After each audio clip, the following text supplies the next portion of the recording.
So I just finished up like the Spider-Man game. And there's like something that I wanted to address about that game, because I didn't know that this was in there, and then I played it.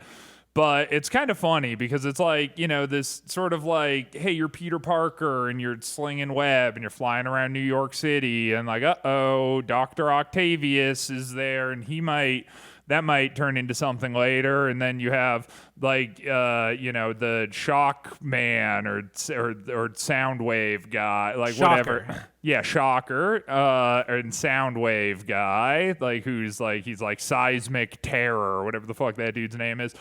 But there's this like one point in the game where so there's this dude that like can turn people evil, right? He touches them and then they become evil, and it's like a big part of like the stories that he's going around. He's making a small army of these like evil people.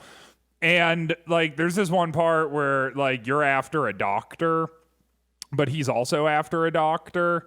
And you get to the doctor, and you almost get to him just in time, but then like the main antagonist that's been turning everyone evil shows up, gets the doctor before you, touches him, turns him evil, and you're like, oh no, that's probably not good. And then he hands him a gun, and he puts the gun to his head and just blows his brains out. And I was like, what? It was so dark. Like, I'm just like, that's like insane. And then it's like, and then the cutscene just keeps happening as if that didn't happen. Like, it's this fever dream. And then they never talk about it again. And I just thought it was like so funny because I was like, that's like the most like brutal shit I've ever seen. And it's just like, everyone's like, oh, well, hey, where are we going to get pizza later? Like, it just back on their superhero shit. Anyway, that just stood out to me. In my head, that's like the game devs, that's their one thing. They had to argue day and night just to get like this one dark thing in, because that's like all the company would let them do. Right, totally. Every time they see it, they're probably just like, fuck yeah, we got that shit in there. Right. I just can't think of anything more evil than going up to a guy, turning him evil, and then handing him a gun and forcing him to shoot himself in front of a bunch of people who are trying to save him. I was like, that's insanely dark. Like for any piece of media. That's insanely dark for a guy. His name is Mr. Negative. Yeah. That's like the dumbest fucking name I've ever heard. Yeah, dude. I'm Mr. Negative. I'm gonna make you blow your brains out. I mean, that is a pretty negative thing to do to someone. Yeah, I guess the name holds up. That's why we haven't seen him in the MCU yet. Right. Well, dude, that's kind of what I was thinking. I was like, it's a video game, so a lot of stuff is happening, and that just kind of gets glossed over. But I'm like, can you imagine if there was a scene in the MCU where it's like Peter's trying to get to May, and Mr. Negative is like on his way to May, and you're like, oh, I wonder what wacky hijinks are going to ensue. And then he just touches Aunt May and hands her a gun, and she kills herself. Like, what a insanely negative reaction that would have. And it's just like, and then again, it's like something akin to that just sort of happens in a video game, and we're just kind of like, on to the next thing. And it's just like, hold on, dude, what? It just felt like a fever dream, dude. Like, I was like, wait, did that really just happen? That's insane. Man, I don't even remember go buy your copy of Spider-Man on PC today. It's very I wasn't good, going actually. to, but now I want to. Right, yeah, 100%. Yeah, I'm Mr. Negative. I've infected you with the negativity. Now you have to go watch a guy kill himself against his will in a popular PC game. Hell Yeah, I've played through that game twice already, and I don't remember that scene. That's how little impact, I guess, that made to me in my gaming experience. Well, you'll see it. It's during the part, no spoilers, by the way, all you spoiler heads out there, but it's the part where Peter has to go to the Halloween party, but he's dressed up as Spider-Man, so people don't really. It's fun because it's a costume party. I really like that section. Yeah, and then he shows up, but he's Spider-Man, and then they're like, hey, nice Spider-Man costume. And he's just like, oh, they don't know I'm really Spider-Man. And then a guy is forced to blow his head off like moments after that.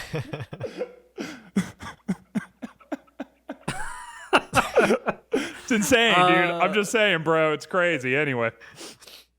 Okay. All right. Hello there, everyone. My name's Christian. This is a podcast called Cape Shit. Yeah. No one was affected by Mr. Negative in this podcast. That's true. I'm feeling pretty positive. Oh, and I'm Dan.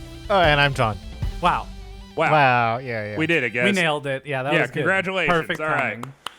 Good intro this week. That was okay. One of our best, I think. Top 3 minimum. Yeah, for sure.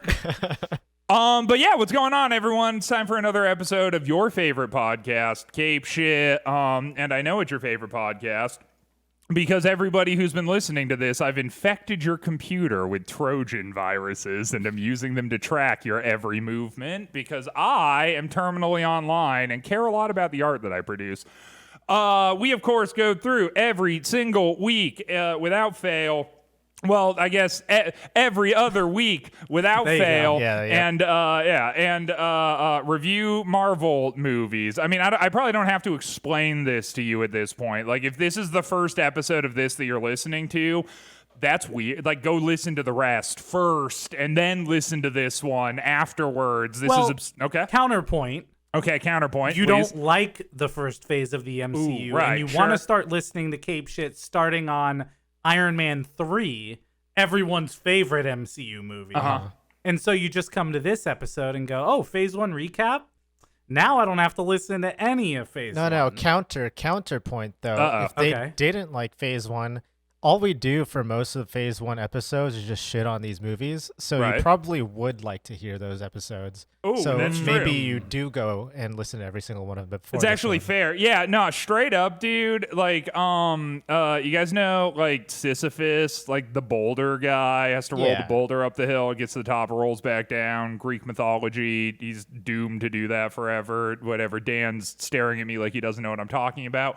Yeah, that's fine. It doesn't matter. Sisyphean task. Yeah, it's a Sisyphean task. I'm just saying that I think in the context of this podcast, Dan has the Sisyphean task because he's just stuck rolling a boulder up a hill, and then as soon as he like starts to get like a little momentum and I'm like starting to kind of see his point of view, another thought occurs to me, and then it rolls back down the other side of the hill, and then he has to start trying to push it. And then Christian touches me, and then I turn negative, and he hands me a gun, and I shoot myself in the head.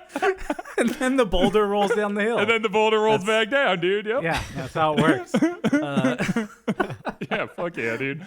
But no, so in this episode, we figured that because we had just finished up the entirety of phase 1, it might be fun to do a little retrospective on our time spent doing that, some of the time spent on the podcast, give ourselves a little breather before we get into Iron Man 3, which is going to be the next episode that we put out. But I kind of figured that, within these podcasts and the format of them, originally, when we started, we were like, yo, we're going to do them for like an hour. And now it's like they've been creeping up more and more past an hour because I just have things to say. And so does Dan and John. So it's fine. But even within that, like if I really sat down and tried to give every single one of my detailed thoughts on all of these movies, the podcast would just be 8 hours long. It would be impossible.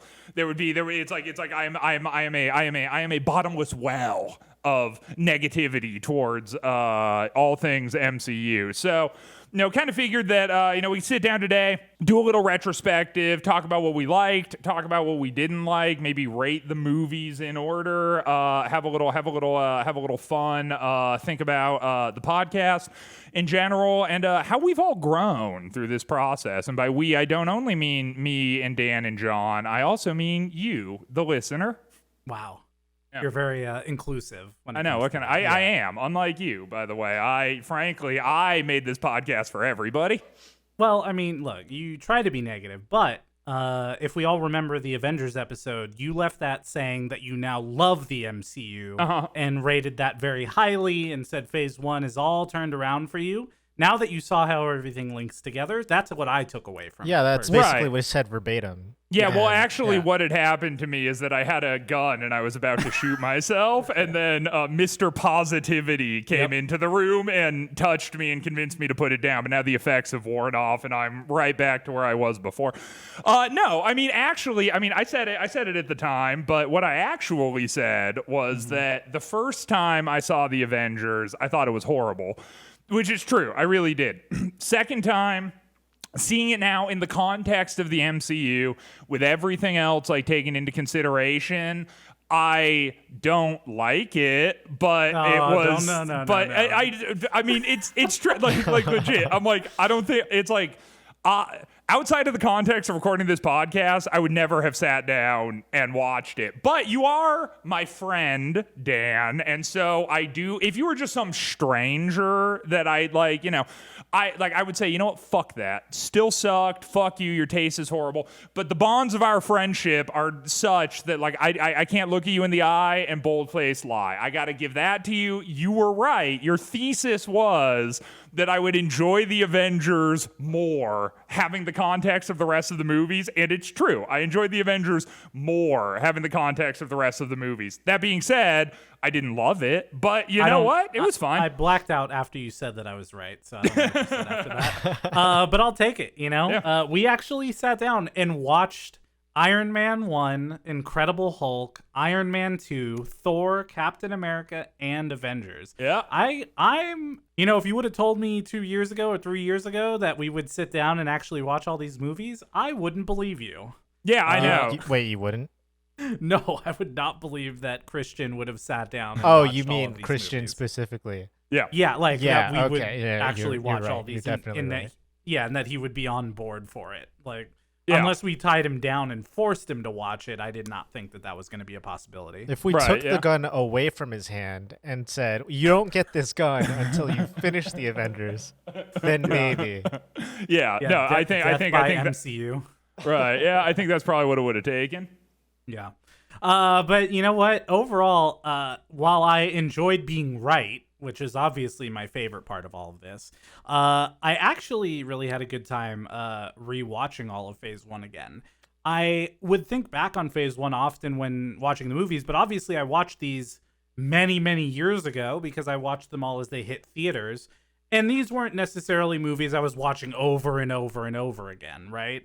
So rewatching this from the start with the context of now being in Phase 4 of the MCU was really a lot of fun so far, and I'm glad that we've decided to do this podcast because I don't normally rewatch movies. I don't know about you guys, but do you normally? I'm a if classic you like a movie, rewatcher, bro. Really? It's not even that I like a movie. It's just if a movie feels comfortable enough to me, then I will just have it looping in the background. But I mean, like, I don't do that much anymore because YouTube exists, and I'm on YouTube now, so it does. That's a but good point. I've rewatched I've rewatched fucking like the Harry Potter 1 movie and like Shrek too many times to count. Like Zoolander, yeah, it's like Zoolander, nice. Yeah, I'm like that too, but with YouTube. Like, yeah, there are some like 3.5 hour long like deep dive documentary style things that like I fuck with that I've watched like 12 times, like because like I like having things on passively like in the background and stuff that's not like super overproduced. But I'm not like that with movies at all, really. Like, I think that, I mean, like off the top of my head, it's like, one of my favorite movies of all time is like There Will Be Blood, and I've seen that movie probably 3 times, and that's like a lot. Like that's like an upper limit for as many times as I've watched movies, like, because if I really like something, I'll show it to someone else in an appropriate context, and then that's how I end up rewatching it. But I never would really sit down and just rewatch something like without a purpose. Yeah, I guess that's kind of the entertainment landscape, because when we were all youngsters, you couldn't necessarily rewatch something unless you owned it, right? And you couldn't necessarily watch anything you wanted because it had to be on TV at that time, and it had to be the right time of day to watch. Until the we show got that you wanted to watch. DVRs. Yeah, but even then, you only had a limited amount of space. Yeah. Right. So at some point, you're rewatching the content just because there's nothing else on, and you don't have access to millions and billions of YouTube videos. Right. Yeah. Dude. So, I'm anyways, tired of watching fucking Rugrats. I want to watch SpongeBob. yeah. Well, make sure you get that Paramount Plus subscription because that's where you're gonna get it. But yeah, so rewatching these movies again kind of gave me another new appreciation for the MCU, which is obviously something I needed. Was more appreciation. Of course, yeah. You needed more of a reason to like these fucking films. Yeah, exactly. So I really I've enjoyed not only rewatching them, but sharing this journey with my two friends, Christian and John.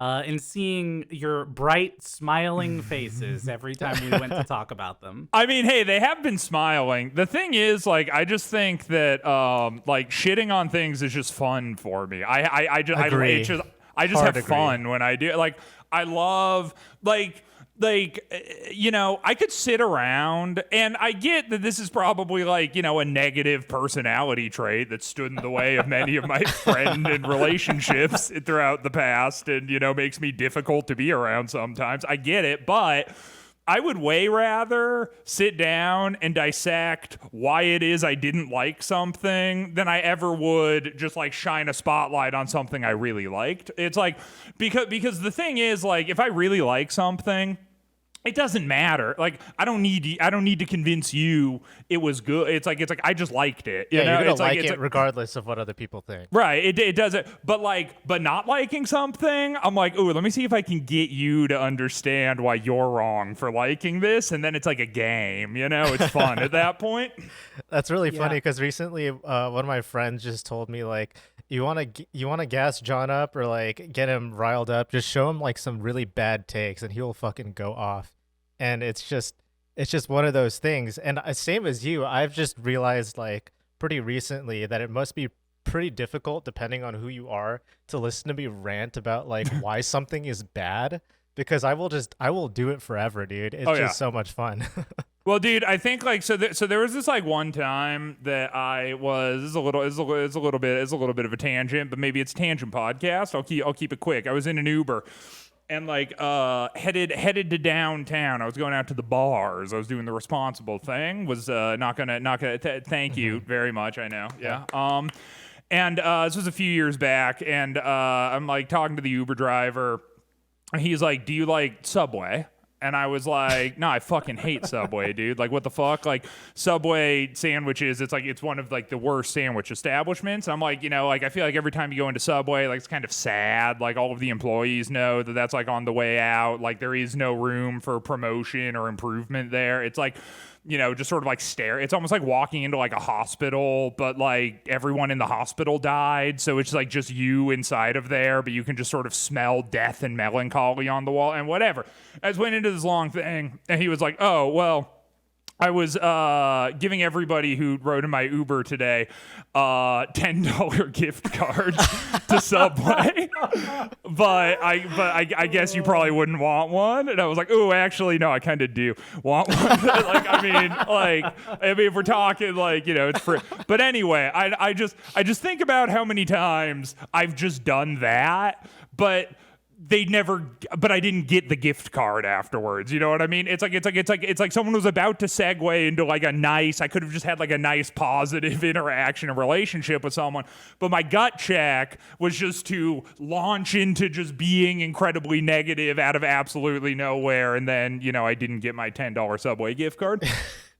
Yeah. Did you get the card? I did. Yeah. He gave it to me. Oh, sick. He just wanted a 5-star review. I don't really think he gave a fuck about my opinions on anything. Like he was just trying to get 5 stars. He didn't fucking care, dude. Did you use it?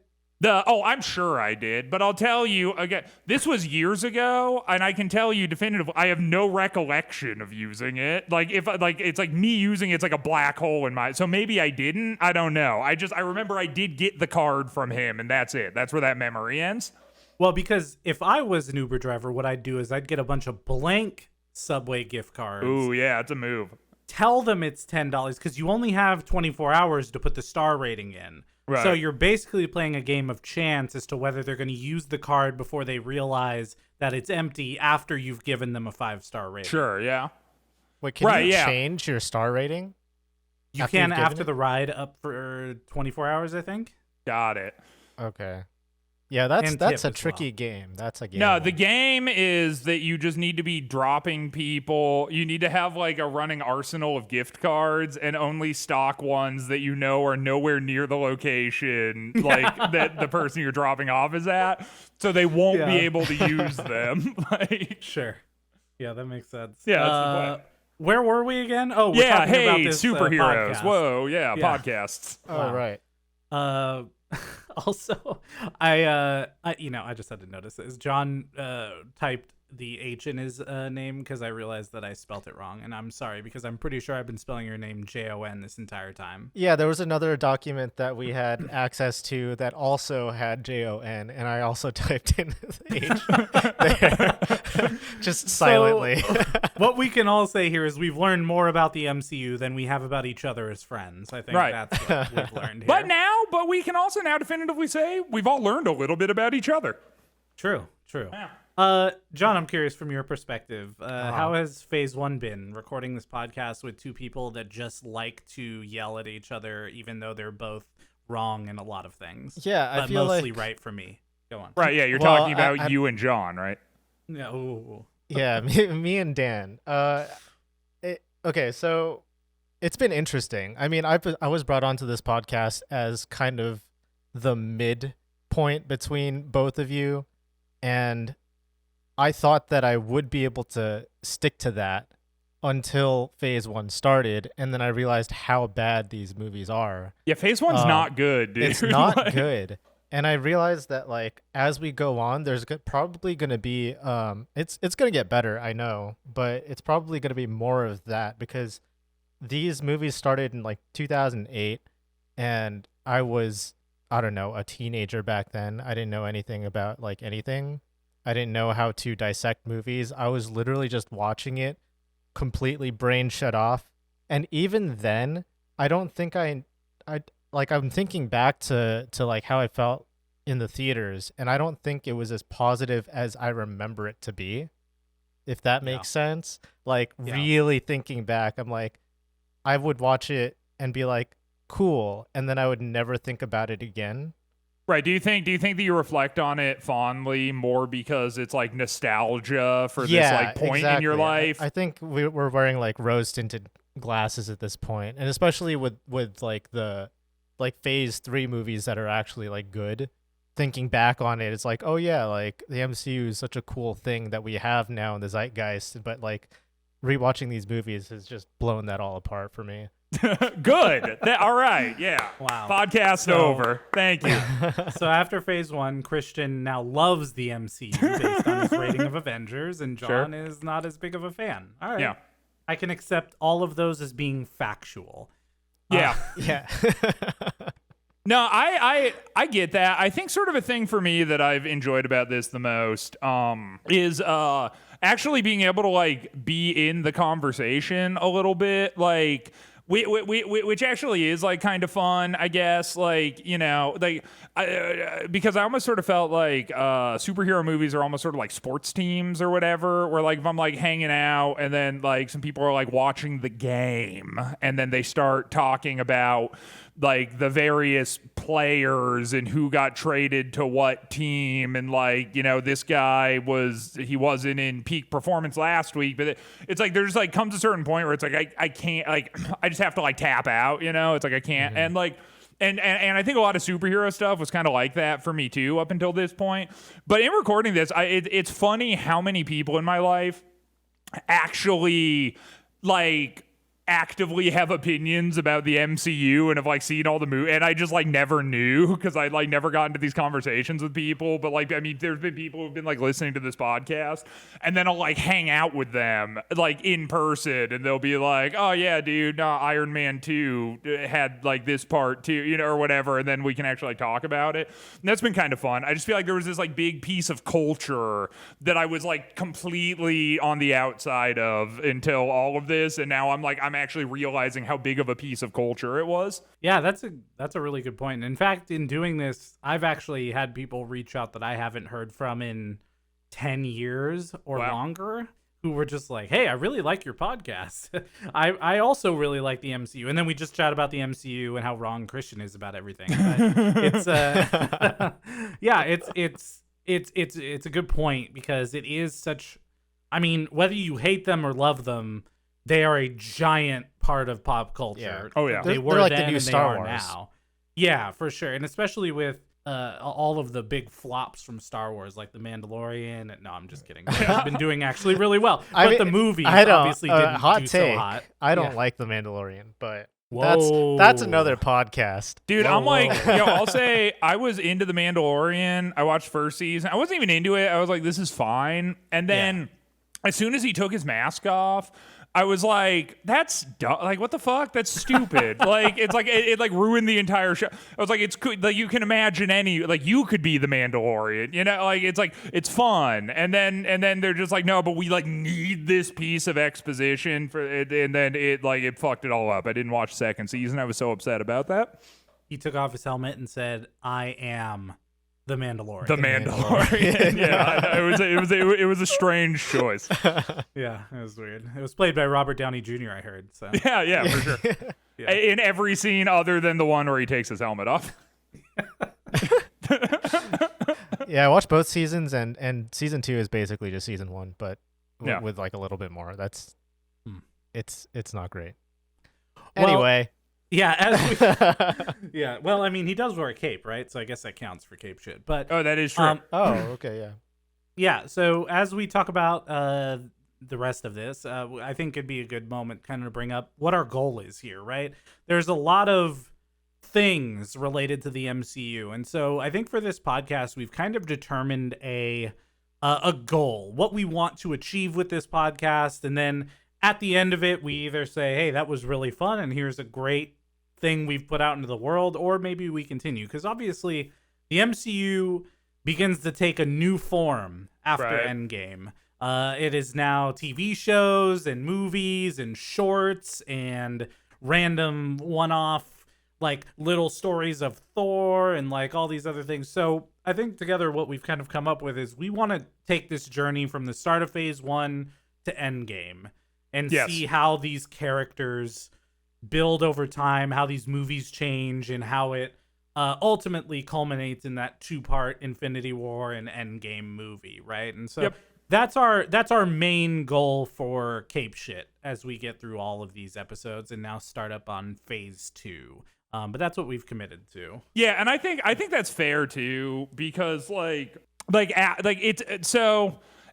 All of my friends who are like IRL friends, and I think even like John has said this to me at like some point, where it's like the entire thing up to Endgame is cool, and now they're like trying to figure out what they're doing again, and like I think what John actually said specifically is that he thought that I would like Endgame, but I wouldn't like the fact that it continues after Endgame. No, I said Infinity War. Infinity you would like it up War until Infinity War. Gotcha. But you okay, wouldn't like word. that it continues after that. Right. Okay. Yeah. Sure. And but like I just think that like after that, it seems like everything's like spreading out. They're trying to find their footing again, and now it's like TV shows to like stay into the canon, as well as like the movies that are coming out. And it's like you got to devote a lot of time and be ear to the ground and whatever. And I'm not even necessarily like. Here's the deal, dude. Like, if everybody listening to this right now tells 3 of their friends to listen to this, and then they all tell 3 of their friends, and then overnight we're like the biggest banger sensation that you've ever seen, which, by the way, we should be. And please tell 3 of your friends to listen to this. We deserve it. I want enough of a listener base so that I can open up a Patreon and then make $80,000 a month and get very lazy with the content, which I have not yet been able to do, which is upsetting to me. I think I'm worth it. I think I deserve it. And I frankly blame you. If you're listening to this, we're not there yet. And that's more your fault than it is mine, I feel truly. But all that aside, I think that like setting our sights for Endgame is probably smart, and then from there we'll see if we want to keep going or not. But we have committed to watching everything up till Endgame. So if you're out there and you're Cape shit.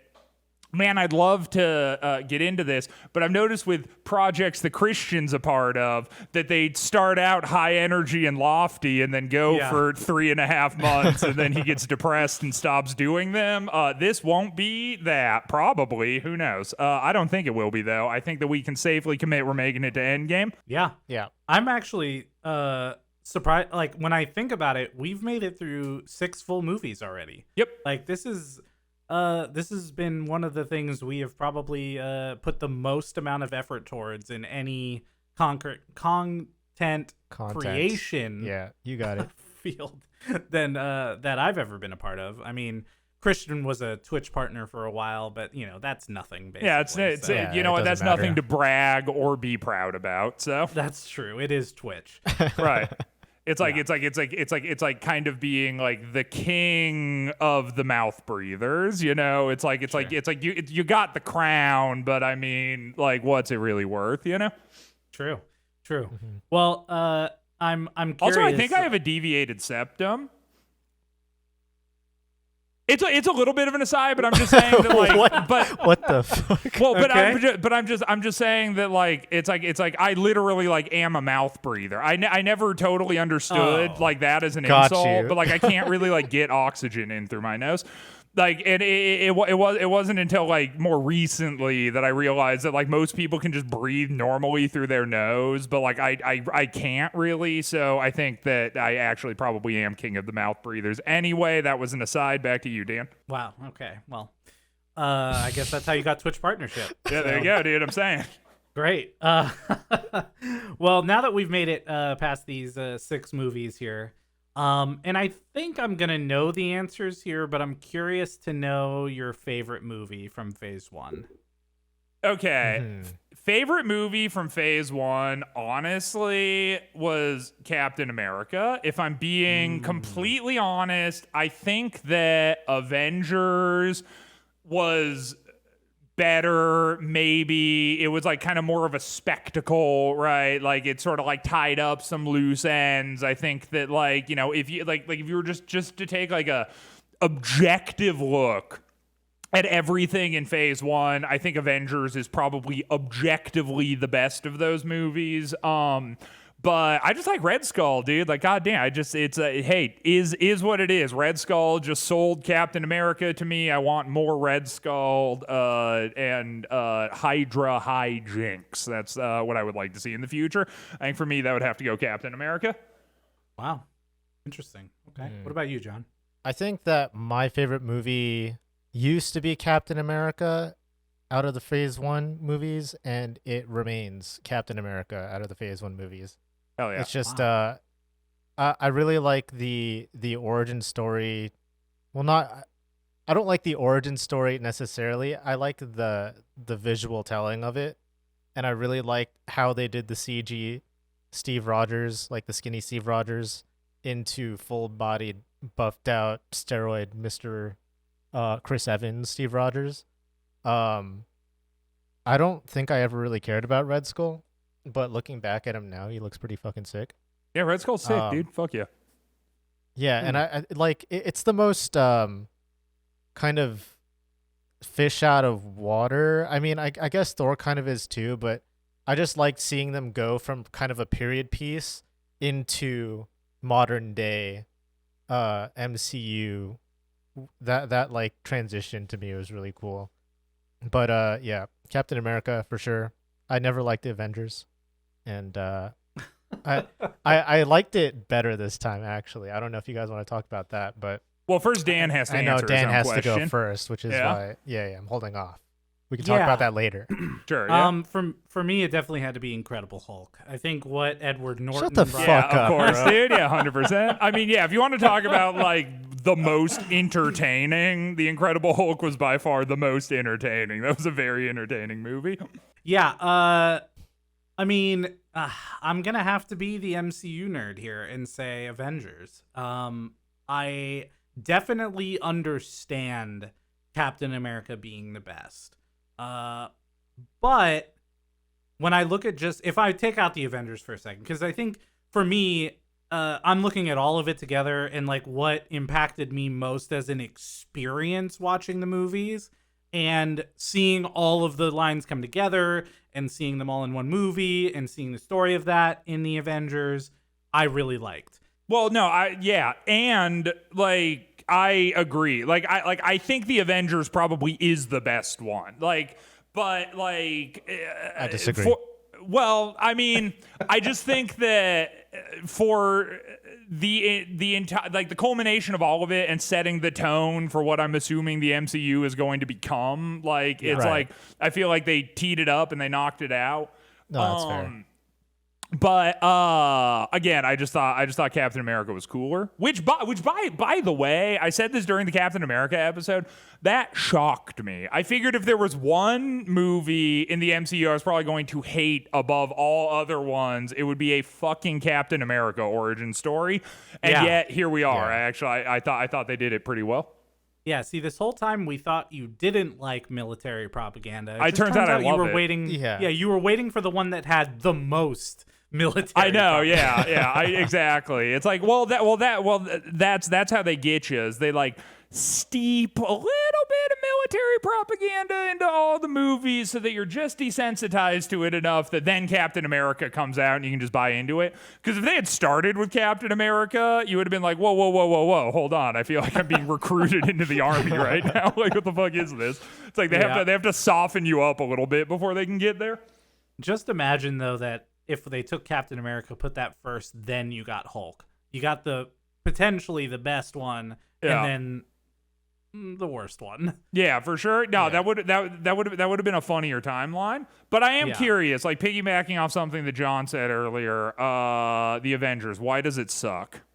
You know, it's like the dumbest reason for me to not, because I remember watching the first Avengers movie in theaters, and in the middle of, like, you know, they're on the airship, and Steve Rogers, Captain America, is trying to like figure out what's going on with Nick Fury, because Tony Stark has like sowed the seeds of suspicion into him. And he's like snooping around, and there's this one point where he's snooping around the hallway, sneaking around, and he comes up to this fucking giant metal door, right? And he looks around and he casually just pops it open. Like, that's a steel locked, like, I don't know how many tons of pressure they have this like sealed shut under, but there's apparently not secrets. many. Yeah, not many, because apparently Steve Rogers could just open that shit up with his bare hands, like causing no sound whatsoever, like completely stealthy. And I was like, how does this work? Like, I understand that these are like the power, like we have powered people, like super powered people on this ship. This entire airship is flying in the sky, but I'm like, how strong is Captain America actually? Because like that didn't make sense to me. In This is why you didn't like the Avengers movie? Yeah, I didn't.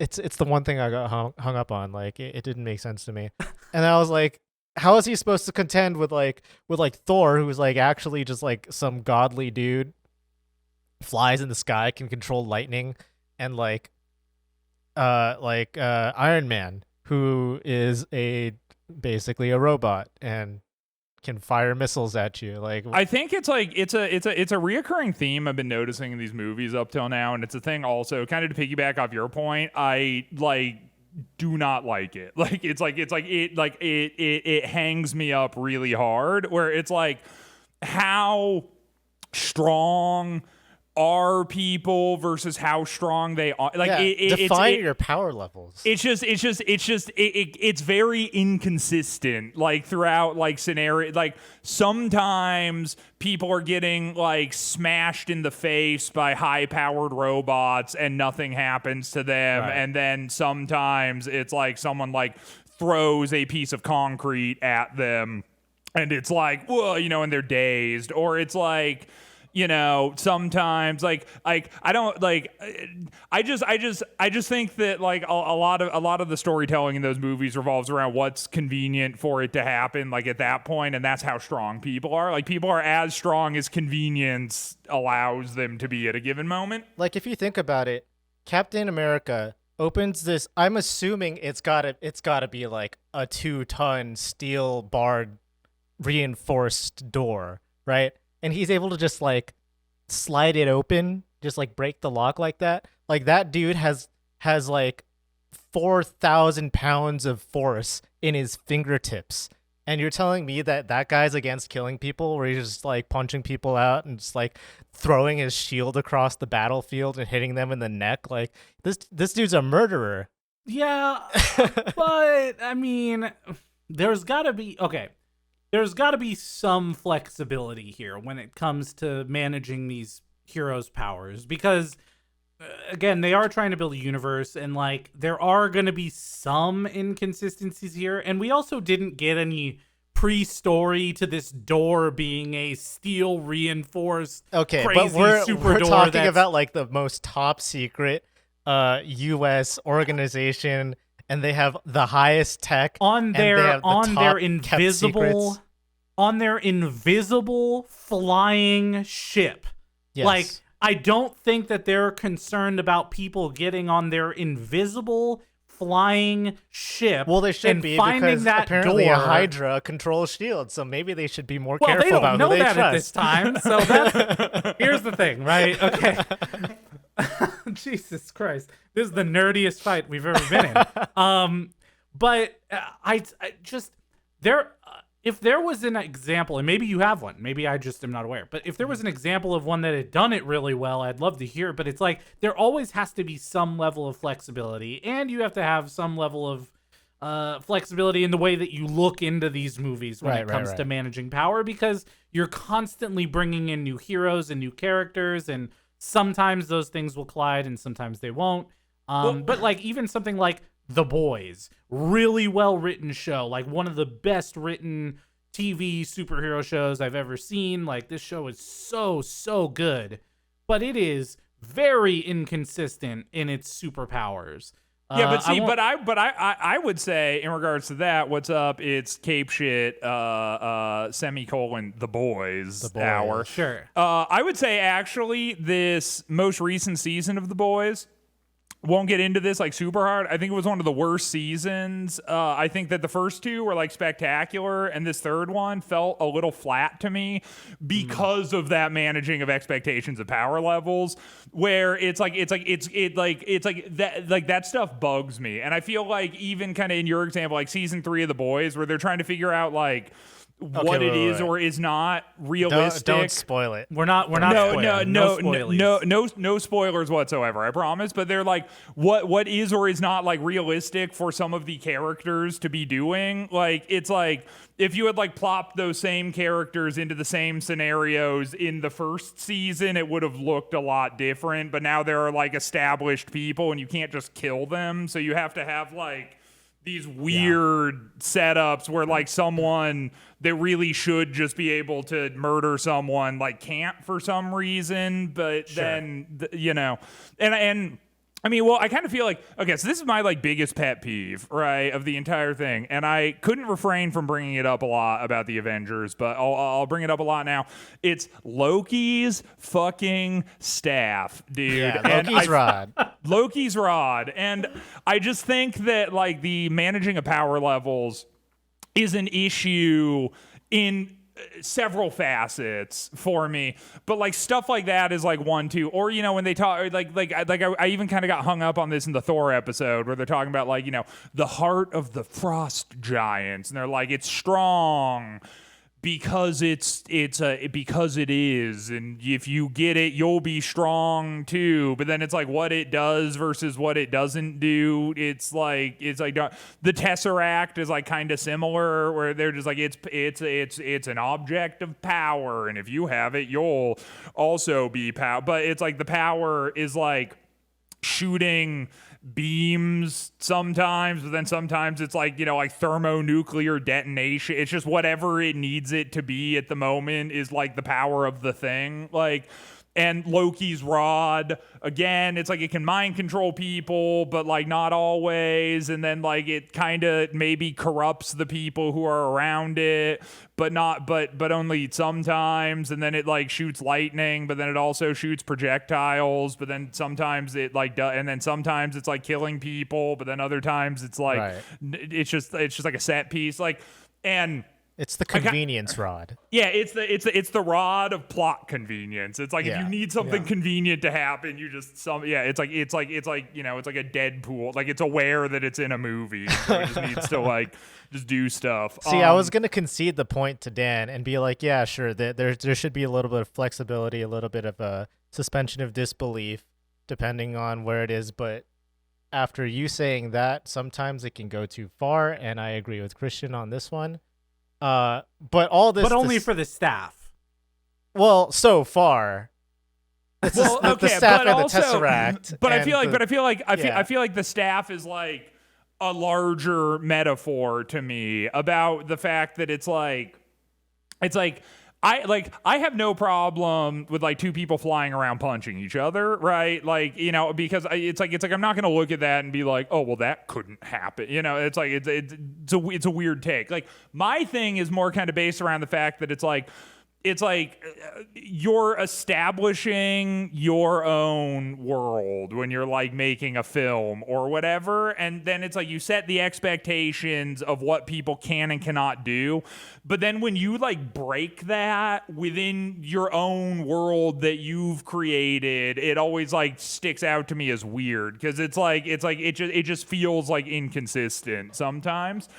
And I even kind of felt like that with like the Thor Hulk scene in Avengers 2, where it is like sort of this thing where it's like they punch and then like sometimes they're doing damage to each other, but then like sometimes they're not, and then it's like their bodies can like just get like thrown through stuff on the helipad, but then it's like they can hit walls and they don't go through those, and then it's like it's just like the walls are 3 times reinforced super steel that nobody should be able to get through. But then why would Captain America be able to like pop the, and also like because it's a door, it's not the but also like when Thor gets like hit by a van, he like falls over, but he didn't have his powers, and he like doesn't bleed until Loki stabs him with a little tiny dagger, and then he bleeds, and it's like, oh, okay. Well, it's magic.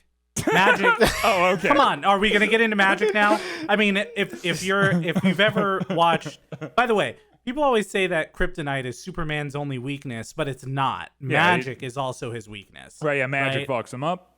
But when Loki uses that Asgardian style magic to create knives and stab Thor with it, that makes sense that he would have a weakness to that. Sure. I mean, okay, fine, sure. But also to the point too, where it's like I'm like, I don't know that shit's magic necessarily. Yeah, he just kind of you mean the knife that's appearing out of his hands isn't magic? Did it conjure in his hand on screen? He conjures knives. Yeah. Oh, all of them? He doesn't wear like a knife belt that he doesn't like have a Tim the Toolman Taylor like belt with him that he's carrying. I thought he'd have like a on. Loki utility belt. Yeah. Yeah. He's reaching into his back pocket and pulling out a tricky knife, Yeah, underneath his cloak. Yeah. Like it's all, he's got knives. Well, because like you want to have a couple extra knives on hand in case you run out of mana to conjure more. There you go. That's easy. Yeah. Well, no, he doesn't run out of mana because this isn't Diablo. Right. He's broken. Needs nerfs. Yeah, no, Loki's broken. Yeah. Well, we learned that Loki's broken in a few ways with his sometimes holographic, sometimes can interact with the environment, sometimes can't. Right. Sometimes is in 2 places, but sometimes isn't. Right. I'm just at like, well, that I guess that was maybe another issue I sort of had with Phase 1, where it's just like, you didn't give us anyone fucking cool. And I know that that's like a contentious point, and Dan might argue against that, but I would, like, yes. I'm just saying there are cool things in the MCU, right? Like there are, or maybe MCU, I don't know, but like Marvel, like the Marvel world in general, there's cool source material stuff you can draw from. It just seems like kind of weird. Like I almost feel like we got sort of this like B team kind of thing. But to be totally fair, it kind of makes sense because like they didn't know this was going to be like a larger endeavor, and there were still like the entirety of the X-Men, which sucks, by the way, because like and I don't know if I've said this on the podcast or not before, but like I really liked like Marvel comics like growing up, and I used to like read them, and I've read the comics all the way up through Civil War. That was like that was kind of where I like dropped off of reading the comics, but like X-Men are like huge players in the Civil War, and so it kind of sucks that like, you know, we're not going to get like cool Wolverine shit or whatever. But like I'm just saying there are like fun things in that world, and it like sort of struck me as weird that it's like to start it all off we just end up with these like kind of like B-listers. But I get that like eventually, I mean, dude, Hawkeye is like predominantly one of the most featured things in the Avengers movie.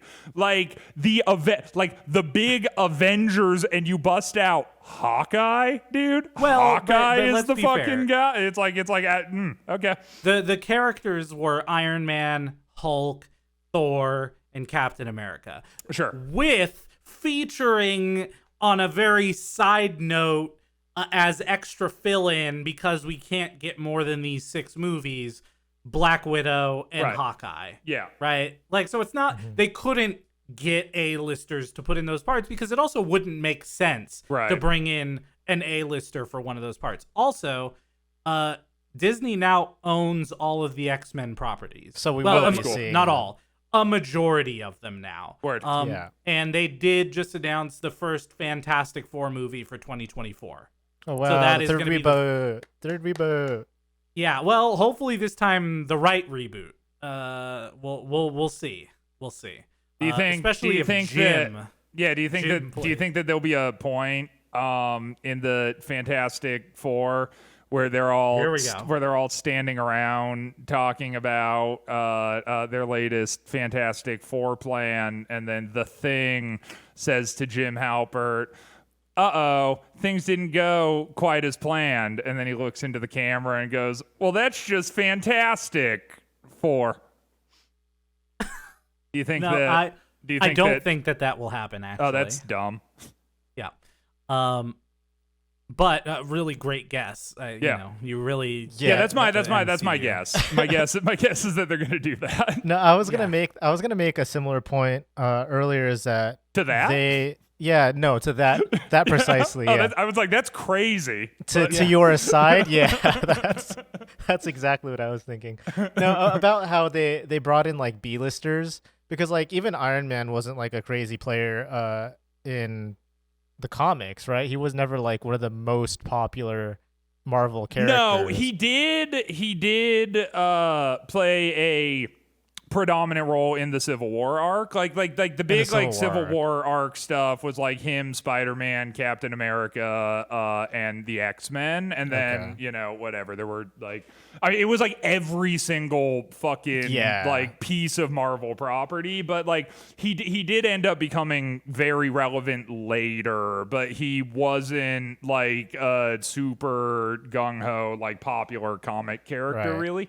I mean, I just think that the one thing that Phase 1 did for me really well was they brought in like characters that, I mean, like I kind of knew about before, but I wasn't super read up on the comics. And they gave those characters like enough charisma and like cool factor for me to kind of invest in as we went on. Because like I was the same as you. I thought Captain America was the dumbest character ever. And then I watched the movie. Right. And I thought that a little bit less. Yeah, I thought they also needed to bring in some heroes that could help level it to Earth. Like Thor is the only exception to that, but if you think about it, like Iron Man is just a guy with a suit. Hulk is a guy that gets gamma radiation. Captain America is a guy that gets, fucking power boost. And Black Widow, Hawkeye, both like just people. They're just like the best warriors on the earth. Yeah, so they kind of had to start it with some grounding here, right? But while also picking, and also, by the way, while maybe not more early times in the comics, if we look at more of like the 90s of like Avengers cartoons and Avengers media and like Marvel media that started really blowing up in like pop culture in the bigger way, not just the comic book ways. Like all of those Avengers shows had Iron Man, Captain America, like Thor. These are not, it's not a crazy lineup based on the way things were going in like the late 90s and things like that for Marvel. Yeah, right? for sure. These were characters that people at that point were expecting. Although Spider-Man was notably absent. Although because of Sony. Right, because of Sony. But does Spider-Man make it back into the MCU in time for the Civil War stuff to happen? Kind of. I don't want to spoil anything for you. Because I'm going to say the Civil War without Spider-Man is fucking bullshit. And it's not Civil. You got to stop thinking it's Civil War because it's not Civil War. Okay, for sure. It's like, yeah. Well, and it also, is Civil War. Right. Yeah. With in some, the MCU. Right. With some heavy air quotes. I hear that. Yeah. At a very high level, it is the Avengers are split on a decision they need to make. Got it. And whoever's currently in the Avengers at that moment in time are going to be split up into two. Yeah, for sure. Yeah, I remember like in the comics there's this one point that like always stuck with me that I thought was cool where Thor's like absent, like he hasn't been around, and then there's this like big battle happening. And then Thor like shows up again, and then he just fucking kills everybody. I mean, not like kill because it's like comics, but he's like so engulfed in power that like no one can stand against him. And I also wonder if they're going to like put that because that's like one of the most dramatic scenes in the comic. Infinity War. Okay, word, hell yeah. We've got a ways dude. to go. That was because that was like the only moment in the comics where I actually kind of liked Thor. There's like one thing, and it's that's the one thing that happened that made me go like, okay, Thor's not the lamest fucking character ever. Yeah, there's definitely Thor, I think, and maybe John, correct me if I'm wrong, because you've also watched all this stuff up to now, but Thor is probably the most changed person that has the most like interesting and in-depth storyline on his character development in all of the MCU. Like maybe you could say that for like Robert Downey Jr.'s Iron Man, but like we've gotten more Thor than we have Iron Man, honestly. Yeah. So it's like Thor has quite a story progression. So by the time we get to Infinity War and he kind of makes his return in that moment because of whatever he's working on separately, it's kind of a really big moment where you see this kind of, you take that Thor and you compare him to the Thor we saw in Phase 1, and it is a huge difference between the two. Yeah, not only is he different in like the story, but they just write him completely differently now too. Yeah. So yeah, it's exciting. It's a much better to get to. Yeah, for sure. Yeah, it's I'm really excited because I haven't watched some of the Phase 2 movies since they came out, and there's actually the one that I'm excited to watch is Thor: Dark World. Because yeah, I'm actually really excited for that one. I don't really remember a lot of it because I feel like I didn't like it a lot, but I can't tell you why because I don't really. Yeah, I couldn't tell you it. either. I literally feel like I blacked out through all that movie. So. Yeah, it feels like there is one thing that happens in there that does impact like the rest of the MCU pretty big, but you kind of revisit that moment in the future, so it doesn't really matter, I guess. But yeah, I'm interested to see whether it is as bad as I remember. And again, I don't know why. I just remember that I don't remember anything about it. That's it. Yeah. So it'll be fun to watch through Phase 2, and it's we've got another, I think it's 8 movies or 7 movies in Phase 2. So yeah, we've got some good ones. I think this is also Guardians of the Galaxy. It's coming up in Phase 2. I'm stoked for that one. Yep. Yeah, that's another good one too. So Yeah, Guardians of the Galaxy, at this point, it's the only other Marvel movie I've seen. Before we started this, I had seen The Avengers and I had seen Guardians of the Galaxy. So I definitely watched Guardians of the Galaxy when I was incredibly drunk once upon a time, like 10 years ago. So I at least have a vague awareness that it exists. Got it. So you're a normal Wednesday 10 years Right, ago. so like a regular Wednesday 10 A years regular ago, yeah. day. Yeah, exactly. Well, as we wrap up this phase 1 recap, I think we should keep in a structure of what we've done before and maybe thinking about all of phase 1. Mm-hmm. What is something that you enjoyed, Christian? Dude, this is like a really actually hard question for me to answer because it's like so all irony aside, right? It's like the stuff that I felt like I enjoyed were like more singular moments that occurred within the context of the movies that they happened in. As far as like sort of the overall themes, I genuinely did not like most of them. Like on it. So it's like it's difficult. I guess maybe if there's one thing that I enjoyed, it might just be the most obvious thing, which is that I think that it's cool that they managed to create a structure where everything kind of builds off of itself to this final payoff, right? Which like isn't a creative or particularly interesting answer, I know, but it's like if I'm going to enjoy anything, it's probably that. Because the thing is that like, you know, you can find something to not hate in all of these movies, right?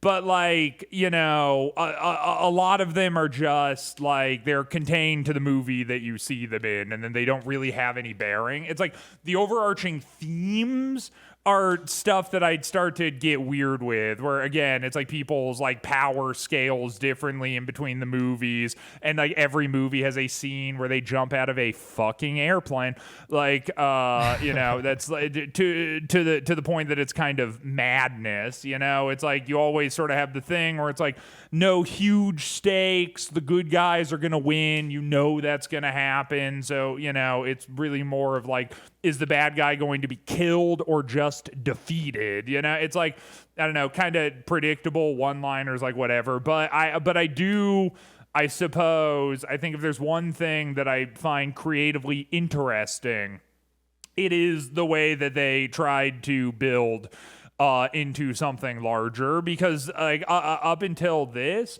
like I don't know if that's ever really been done before, or at least like done in the way that it was done. Like, you know, I know that it's like, you know, you might have like Superman and then Superman 2 or whatever, but I mean like trying to get a bunch of different things to all kind of connect at a central point, that's interesting at least, and maybe that would be my answer. That is at least interesting that they did that. That's fair.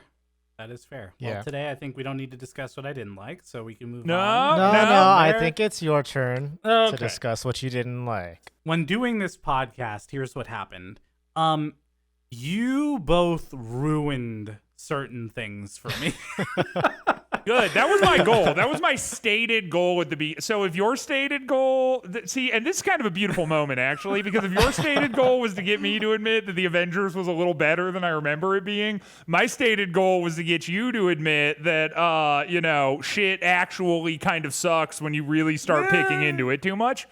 Okay, all right. Well, look, and it's not that it was a little bit better than you thought it was. There was a larger theme to me being right, but we'll leave that on the table for now. Okay, sure. Yeah, we'll table that. Fine. I was watching a TV show this week that I've been rewatching from the start called Grimm, which is actually a really fun TV show. I like it a lot. The CGI doesn't hold up at all, but the story is actually pretty good.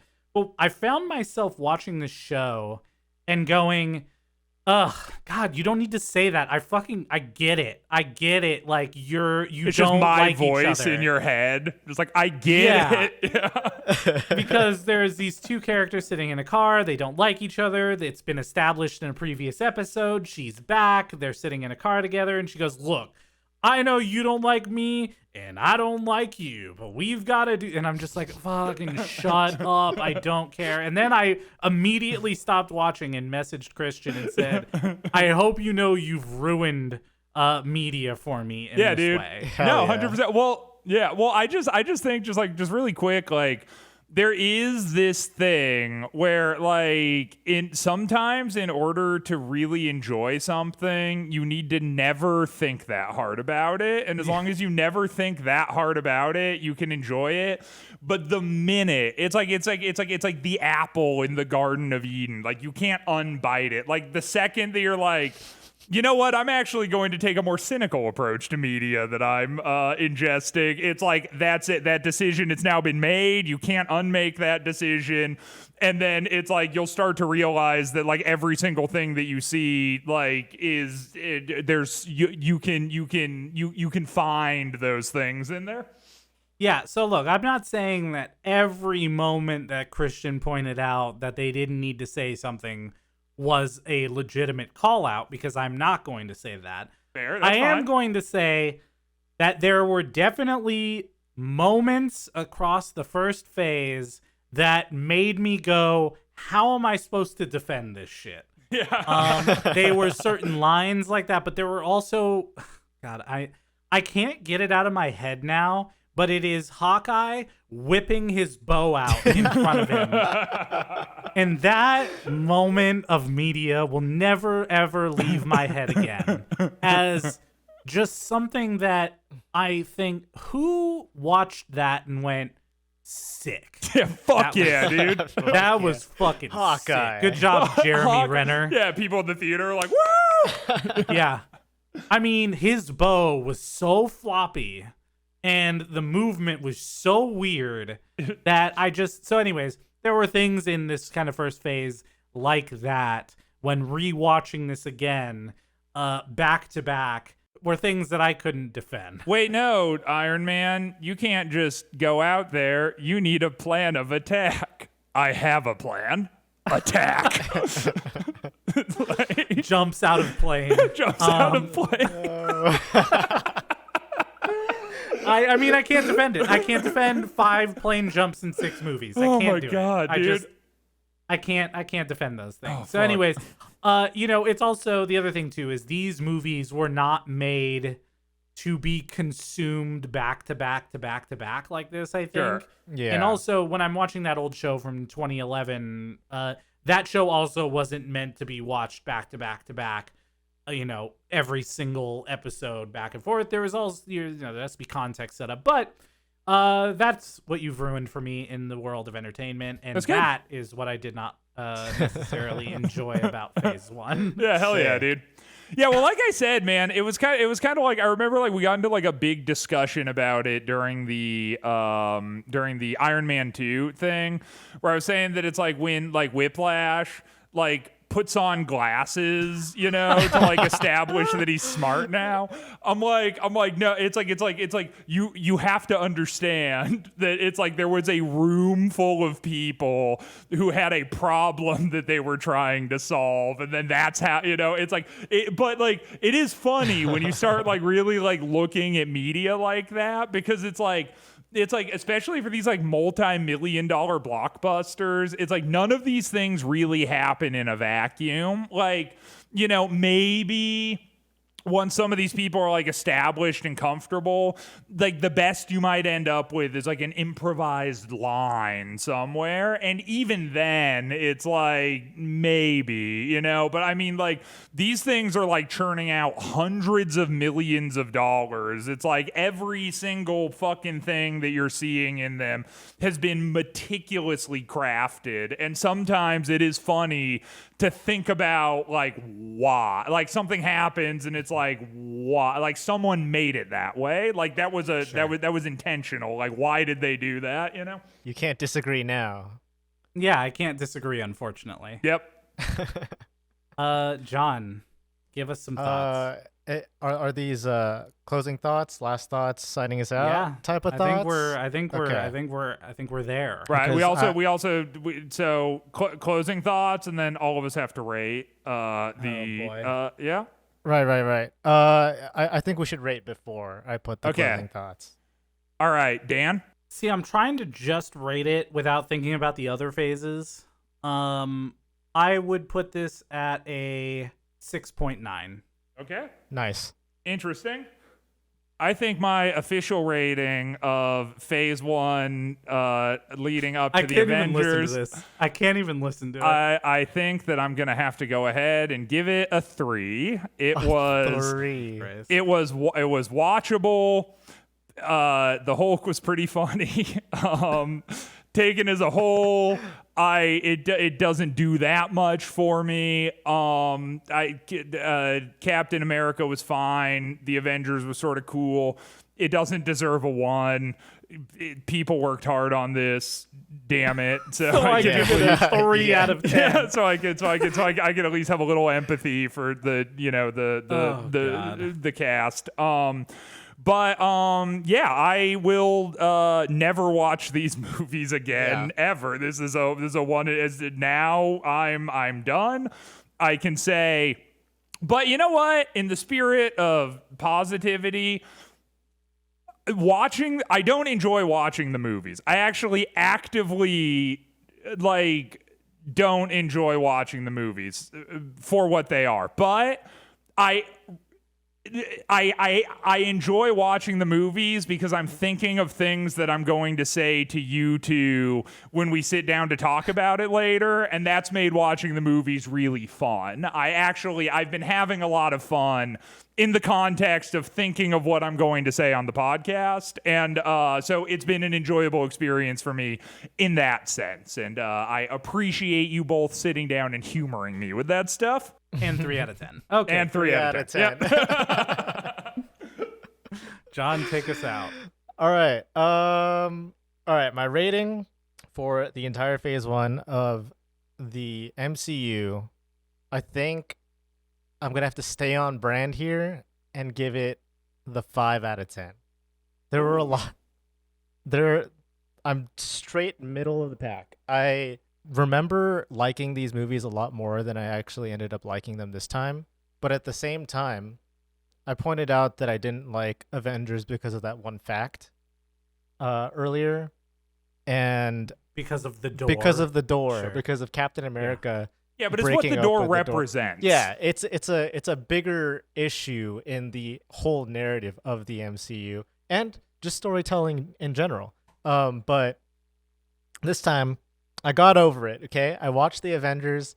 I understood everything that happened because I had just watched all the previous movies. And actually, this time I enjoyed the Avengers more than I did the first time. Actually, a lot more than I did the first time. That being said, there are a lot of really bad parts to these movies, and that drags it down a shit ton. So 5 out of 10.